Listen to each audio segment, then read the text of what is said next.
Chopra education YouTube channel पर मैं हरसाई चोपड़ा आपका हार्दिक स्वागत करता हूं। मेरे प्यारे बच्चों, क्या रह सकती है नीट 25 की क्वालिफाइंग कट ऑफ? क्या होती है क्वालिफाइंग कट ऑफ? और क्या इस बार नीट 25 में 26 लाख कैंडिडेट अपीयर हुए हैं? और नीट का रिजल्ट कैसे तैयार किया जाता है? इन सब पॉइंट्स के बारे में इस वीडियो में हम चर्चा करेंगे। तो सबसे पहले मैं आपको बताऊं कि इस बार क्वालिफाइंग कट ऑफ क्या रहने वाली है। तो क्वालिफाइंग कट ऑफ क्या होती है? क्वालिफाइंग कट ऑफ वो कट ऑफ होती है जिससे ऊपर वाले कैंडिडेट ऑल इंडिया में या एब्रोड में कहीं भी इस साल एडमिशन ले सकते हैं। जैसे कि मान लो एक क्वालिफाइंग स्कोर होता है, जैसे कि पिछले साल 162 था, ये यूआर कैटेगरी के लिए क्वालिफाइंग स्कोर था। तो यूआर कैटेगरी के कैंडिडेट 162 या इससे ऊपर वाले कैंडिडेट कहीं भी ऑल इंडिया में किसी भी कोर्स में एडमिशन ले सकते हैं, वो नीट के लिए क्वालिफाई हो गए हैं। तो ये होती है क्वालिफाइंग कट ऑफ। अब ये क्वालिफाइंग कट ऑफ कितनी रहती है?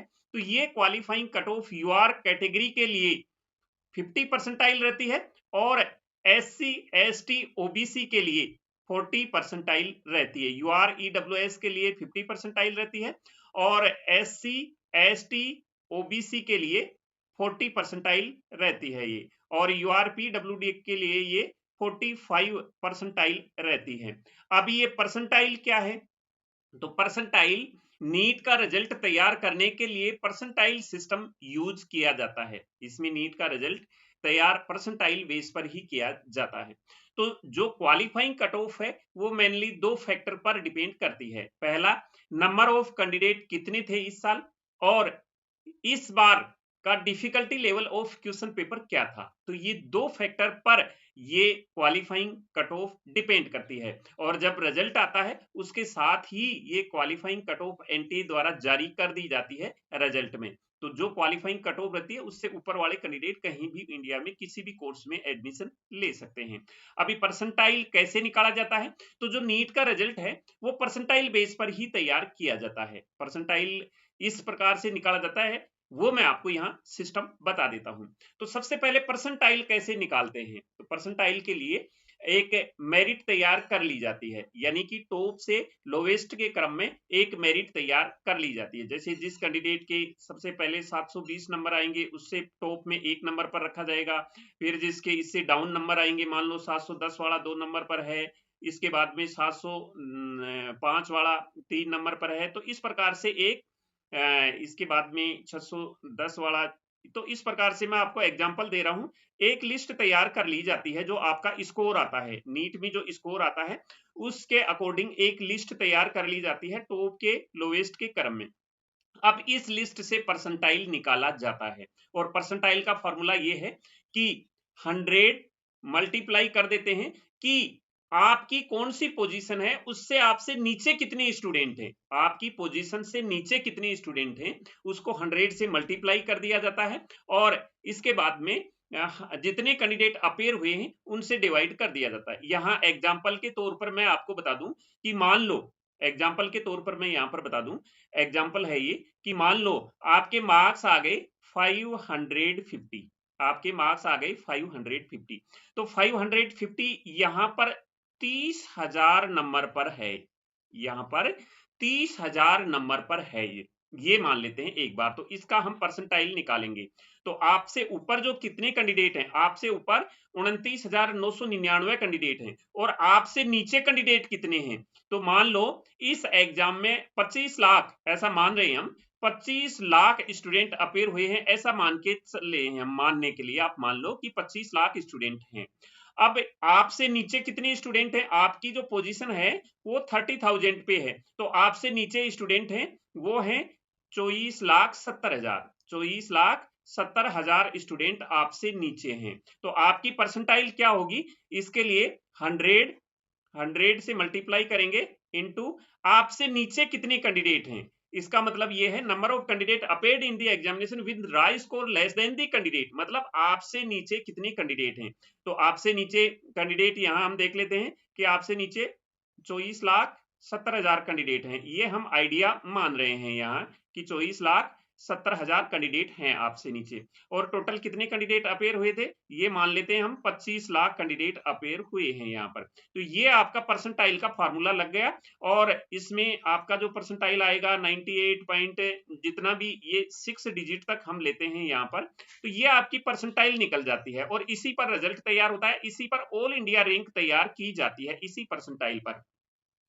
तो ये परसेंटाइल इस प्रकार से, जैसे 30,000 से नीचे, 30,000 से ऊपर जितने भी कैंडिडेट हैं, हर एक की इस फॉर्मूले से ये परसेंटाइल निकाली जाती है। अब ये परसेंटाइल जिसकी सबसे टॉप में होगी वो 1 नंबर पर होगा, ऑल इंडिया रैंक 1 आएगी, फिर उसकी 2 नंबर पर आएगी, 3 नंबर पर, तो इस प्रकार से ये ऑल इंडिया रैंक आपकी तैयार हो जाएगी। तो अभी यहाँ पर ये जो सेम मार्क्स हो सकते हैं, सेम मार्क्स वाले कैंडिडेट्स, सेम मार्क्स वाले कैंडिडेट को टाई ब्रेकिंग से उनकी रैंक दी जाती है। फिजिक्स में जिसके बायोलॉजी में सबसे ज्यादा है, फिर केमिस्ट्री में ज्यादा है, फिर फिजिक्स में ज्यादा है, तो इस प्रकार से टाई ब्रेक किया जाता है।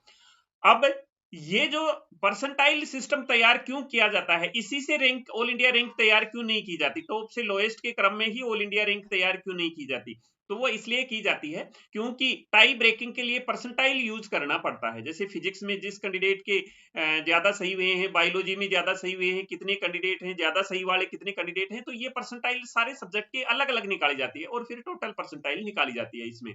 तो अलग अलग परसेंटाइल निकालने से टाई ब्रेकिंग सिस्टम यूज किया जाता है, और फिर उस टाई ब्रेकिंग से परसेंटाइल निकल गई, उसके बाद हम रैंक यहाँ तैयार कर लेते हैं। तो इस प्रकार से ये रिजल्ट तैयार कर लिया जाता है परसेंटाइल सिस्टम से। अब जिसके 50 परसेंटाइल आ गए यहाँ पर, यूआर और ईडब्ल्यूएस कैटेगरी में 50 परसेंटाइल आ गए, वो यहाँ क्वालिफाइंग रेंज में पहुंच गया, यानी कि नीट क्वालिफाई हो गया वो कैंडिडेट।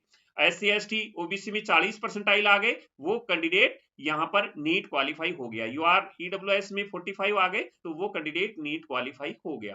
तो ये क्वालिफाई परसेंटाइल बेस पर निकाला जाता है। अब ये जो क्वालिफाइंग है, ये जो स्कोर है, वो दो चीजों पर डिपेंड करता है। एक तो नंबर ऑफ कैंडिडेट कितने हैं, और एक difficulty level of question paper क्या है। तो इस बार का क्वालिफाइंग कट ऑफ क्या रह सकता है। अभी मैंने आपको ये तो समझा दिया कि रिजल्ट कैसे तैयार होता है, अब मैं आपको ये बताऊंगा कि इस बार का क्वालिफाइंग कट ऑफ क्या रह सकता है। तो क्वालिफाइंग कट ऑफ मेनली दो चीजों पर डिपेंड करता है, ये मैंने आपको बता दिया। तो इस बार का जो क्वेश्चन पेपर का डिफिकल्टी लेवल है वो काफी ज्यादा डिफिकल्ट है, तो इस बार जो परसेंटाइल है वो कम रहेगी, यानी कि क्वालिफाइंग कट ऑफ है वो बहुत ही कम रहने वाली है। एक बार हम हर साल का क्वालिफाइंग कट ऑफ का आइडिया ले लेते हैं। तो 20 में क्वालिफाइंग कट ऑफ यूआर की 147 थी, और रिजर्व कैटेगरी की 113 थी। 21 में ये पेपर थोड़ा सा इजी था, 20 में पेपर हार्ड था, इसलिए क्वालिफाइंग कट ऑफ ज्यादा गई थी। यहाँ इजी था 21 में, तो 108 रही,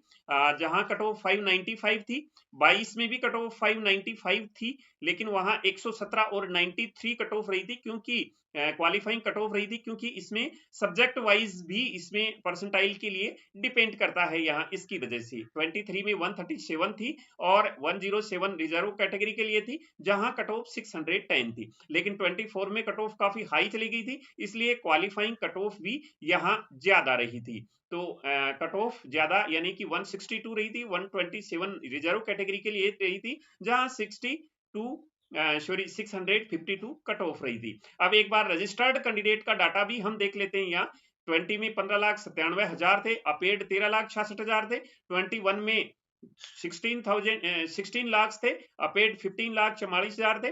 22 में 18,72,000 थे, और 17,64,000 अपेयर हुए थे। 23 में 20,87,000 थे, और 20,38,000 थे अपेयर कैंडिडेट। 24 में सबसे हाईएस्ट कैंडिडेट थे, रजिस्टर्ड 24 लाख थे, और अपेड 23 लाख के 33,000 कैंडिडेट अपेयर हुए थे इस एग्जाम में। तो अब क्या कट ऑफ रह सकती है इस बार के लिए, 25 के लिए क्या कट ऑफ रह सकती है, ये नीट 25 के लिए क्या कट ऑफ रह सकती है। क्योंकि एक चीज तो हमने यहां देख लिया कि difficulty level of question paper है वो तो काफी यहाँ हार्ड है, इस बात को हम मान रहे हैं। लोवेस्ट अगर कट ऑफ हम देख रहे हैं यहाँ, तो 550 जा सकती है, या हो सकता है काफी सारे कोचिंग्स वगैरह इससे भी डाउन का प्रेडिक्ट कर रहे हैं, तो हो सकता है इससे डाउन भी चली जाए, लेकिन हम यहाँ 550 मान लेते हैं एग्जाम्पल के तौर पर। तो ये कट ऑफ अगर हम मान के चल रहे हैं तो इनकी क्वालिफाइंग कट ऑफ क्या रह सकती है, क्वालिफाइंग कट ऑफ क्या रह सकती है ये मानने के बाद में। तो ये तो मान ली। अब हमारे पास में एक दूसरा, मैंने बताया ना कि दो चीजें डिपेंड करती हैं, एक तो आपका difficulty level of question paper और नंबर ऑफ अपेयर्ड कैंडिडेट कितने हैं उसमें। अब यहाँ अपेयर्ड कैंडिडेट का यहाँ हमारे पास एग्जैक्ट डाटा नहीं है। देखो यहाँ हर साल 2 से 3 लाख एवरेज स्टूडेंट बढ़ रहे हैं, चाहे वो रजिस्ट्रेशन में हो चाहे वो अपेयर्ड कैंडिडेट में हो।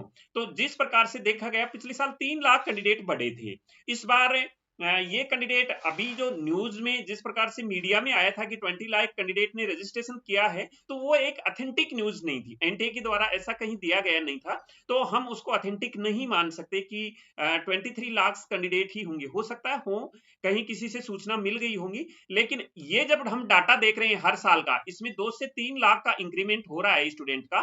एक ऐसी कोरोना की सिचुएशन थी जिसमें स्टूडेंट कम हुए थे, लेकिन इस बार तो, पिछले साल ऐसी कोई कंडीशन नहीं थी, इस बार भी ऐसी कोई कंडीशन नहीं है कि कैंडिडेट डिक्रीज होंगे। ये हम सोच रहे हैं कि कैंडिडेट इंक्रीज ही होंगे, क्योंकि जब तक हमारे पास में एनटीए की ऑफिशियल अपडेट नहीं आ जाती तब तक हम नहीं मान सकते, क्योंकि हर बार ये न्यूज़पेपर्स को एनटीए द्वारा डाटा दिया जाता है कि इस स्टेट के इतने कैंडिडेट थे, एग्जैक्ट भी फिगर बताया जाता है, लेकिन इस प्रकार एनटीए की तरफ से कोई डिस्क्लोज नहीं किया गया है कि कितने कैंडिडेट रजिस्टर्ड हुए थे। जब हमारे पास रजिस्टर्ड का भी ऑफिशियल डाटा नहीं है, एक ऐसा आइडिया ही है कि 23 लाख कैंडिडेट हो सकते हैं, तो फिर हम इसमें ये गैस कर पाना हमारा मुश्किल है कि 23 लाख कैंडिडेट ही हुए होंगे। इस डाटा को देखते हुए मैं इस डाटा के अकॉर्डिंग बात कर रहा हूं, एक्चुअल में क्या है मैं ये नहीं बता सकता, कोई भी नहीं बता सकता जब तक एनटीए ऑफिशियल न्यूज नहीं देता है। तो इसके अकॉर्डिंग, मैं इस डाटा के अकॉर्डिंग ये बता रहा हूं कि अगर इसमें 2 लाख कैंडिडेट भी बढ़े हैं तो 26 लाख कैंडिडेट ने यहां रजिस्ट्रेशन करवाया होगा। अगर पिछली साल की जगह 3 लाख बढ़े हैं तो 27 लाख ने रजिस्ट्रेशन करवाया होगा। अगर अपियर का डाटा देखें तो 23 लाख था, अगर इसमें 2 लाख भी बढ़ते हैं तो 25 लाख कैंडिडेट अपियर हुए थे। ऐसा इस डाटा के अकॉर्डिंग मैं मान रहा हूं, इस डाटा के अकॉर्डिंग मैं मान रहा हूं कि हो सकता है 25 लाख कैंडिडेट भी अपीयर हुए, हो सकता है 26 लाख भी कैंडिडेट अपीयर हुए हों, क्योंकि एनटीए ने अभी तक ऐसा कोई डाटा डिस्क्लोज नहीं किया है कि एक्चुअल कैंडिडेट कितने अपीयर हुए हैं। तो मैं यहां 25 लाख कैंडिडेट मान करके, यहां 25 लाख कैंडिडेट मान करके 550 कट ऑफ मान करके यहां ये एक एनालिसिस पर पहुंचा हूं कि यूआर कैटेगरी की 100 मार्क्स वाले कैंडिडेट की क्वालिफाइंग कट ऑफ हो सकती है। यहां 100 मार्क्स वाले कैंडिडेट की क्वालिफाइंग कट ऑफ हो सकती है, और 90 मार्क्स वाले कैंडिडेट की रिजर्व कैटेगरी में क्वालिफाइंग कट ऑफ रह सकती है यहां पर। तो ये मेरा अपना आइडिया है, मेरा अपना कैलकुलेशन है, मेरा अपना अनुभव है।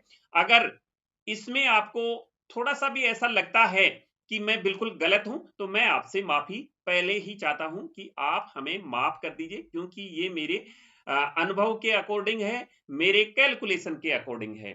बाकी आपका अगर सिलेक्शन रेंज में स्कोर आ रहा है, आप काउंसलिंग के लिए सोच रहे हैं, तो हमारी पेड सर्विस भी ले सकते हैं। रिजल्ट के बाद में मैं आपको बताऊंगा कि आप हमारी पेड सर्विस कैसे ले सकते हैं। अगर आप काउंसलिंग के बारे में जानकारी लेना चाहते हैं तो आप हमारी बुक डाउनलोड कर सकते हैं। आइए मैं आपको इस बुक के बारे में बता देता हूं। इसमें 3 प्रकार की बुक हैं। सबसे पहले एमसीसी के द्वारा जो काउंसलिंग करवाई जाती है उसके बारे में ये बुक है। एमसीसी के द्वारा 15% ऑल इंडिया कोटा के तहत काउंसलिंग करवाई जाती है, जिसमें 15% ऑल इंडिया कोटा आता है, एम्स, जिपमर, इसके बाद में डीयू आईपी कोटा आता है दिल्ली यूनिवर्सिटी का, और आईपी का डीम्ड यूनिवर्सिटी की काउंसलिंग होती है, ईएसआईसी की काउंसलिंग होती है, ये एमबीबीएस, बीडीएस, बीएससी नर्सिंग के लिए काउंसलिंग होती है। तो इसकी एक बुक है। इसके बाद स्टेट कोटा में सभी स्टेट्स की बुक अवेलेबल है, जिसमें सारे स्टेट की काउंसलिंग के बारे में इंफॉर्मेशन दी गई है। ये सारी बुक्स लेटेस्ट हैं। इसके बाद आयुष की बीएमएस, बीएचएमएस, बीयूएमएस, बीएसएमएस और वेटनरी की बुक भी अवेलेबल है।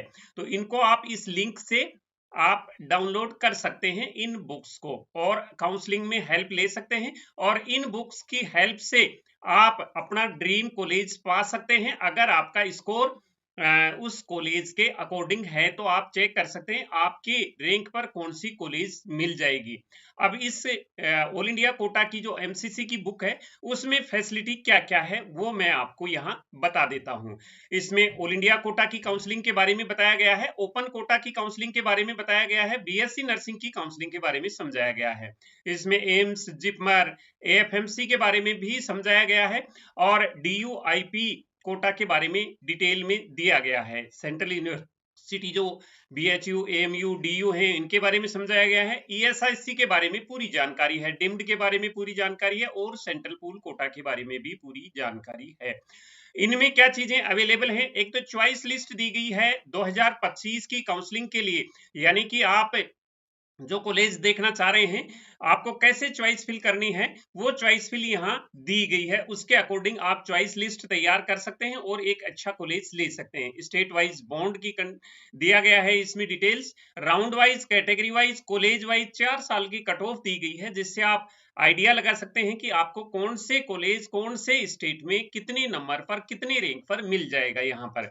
इसके बाद में राउंड वाइज काउंसलिंग प्रोसेस के बारे में बताया गया है कि फर्स्ट राउंड में क्या करना है, सेकंड राउंड में क्या करना है, थर्ड राउंड में क्या करना है, कंडीशंस इनकी दिखाई गई है, फीस सभी स्टेट की, बॉन्ड के बारे में, सीट्स के बारे में और भी बहुत सारी इंफॉर्मेशन है जो एक फ्लो चार्ट के द्वारा समझाए गए हैं इसमें।